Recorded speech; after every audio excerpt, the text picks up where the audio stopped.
Welcome to Shakti farm YouTube channel. நாம் இந்த வீடியோவில் என்ன பார்க்க போகிறோம்னா நம்மளோட ஃபார்ம் அப்டேட் பார்க்க போகிறோம். நம்ம சேனலுக்கு யாராச்சும் புதுசாக வந்தீங்கன்னா நம்ம சேனல் சப்ஸ்கிரைப் பண்ணிக்கோங்க. இதான் நம்மளோட ஃபார்மு. நம்ம ஃபார்ம் பார்த்திங்கன்னா நம்ம காய்கறி ஃபஸ்ட்டு பிரதானமாக பண்ணிகிட்டு இருந்தோம். இப்போ பார்த்திங்கன்னா கோசக்காய் தான் இப்போ மெயினாக போட்டுட்ருக்காங்க. அந்த பச்சை கோசக்காய் போட்டுட்ருக்காங்க. இது மாட்டுக்கு தீவன பயிர்.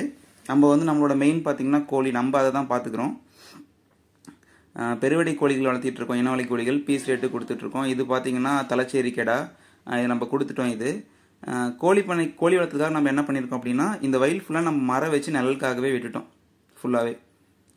இது பட்டுப்பூச்சி கொட்டையை ஃபஸ்ட்டு வச்சுருந்தோம். இப்போ அது கோழி அடையிறதுக்கு மட்டும் நமக்கு யூஸ் பண்ணிக்கிறோம். இது குப்பைக்குழி. இந்த குப்பைக்குழி பார்த்தீங்க அப்படின்னா கோழி பறச்சிக்கும், நல்லா தீனி இது இளங்குஞ்சு இங்கே இறக்கி விட்டோம் அப்படின்னம்னாவே மேக்ஸிமம் பாதி நோய் வராது. கோழி அடையிற இடத்துல கூட்டிட்டு சாணி தொளிச்சு விட்டோம்னாவே நோய் மேக்ஸிமம் எந்த நோயுமே வராது. க்ளீனாக வச்சுருந்தோம் அப்படின்னா அதுக்கு நீங்கள் சாணி தொளிச்சிக்கலாம். இது நம்மளோட ஃபார்மோட ப்ரீடர். 2 ப்ரீடர் இருக்குது. ஒரு காக பேடு இருக்குது, அப்புறம் மயில் இருக்குது.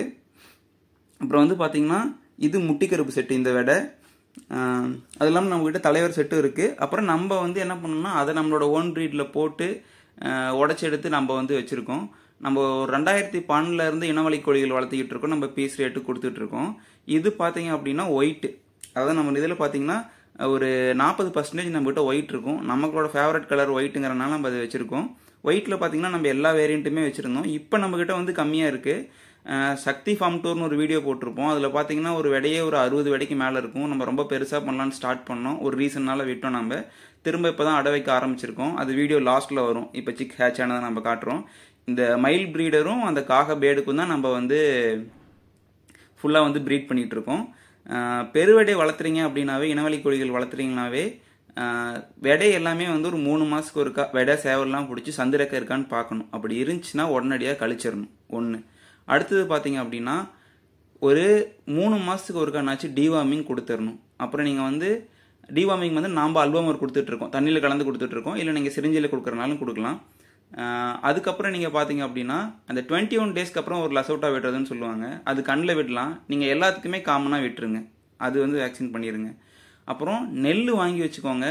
நீங்கள் ஹெவி சைஸ் விடை வச்சுருக்கீங்க அப்படின்னா கண்டிப்பாக நமக்கு நெல் தேவை. ஏன் அப்படின்னா அது சீக்கிரமாக கொழுப்பு கட்டி அந்த கோழி முட்டுடாமல் போகிறதுக்கு சான்ஸ் இருக்குது. இந்த மாதிரி நம்ம ஒரு ஹெவி சைஸ் விடை வச்சுருக்கும்போது நம்ம நெல் போட்டோம் அப்படின்னா விடையோட ஹேச்சிங் ரேட் நல்லாயிருக்கும்.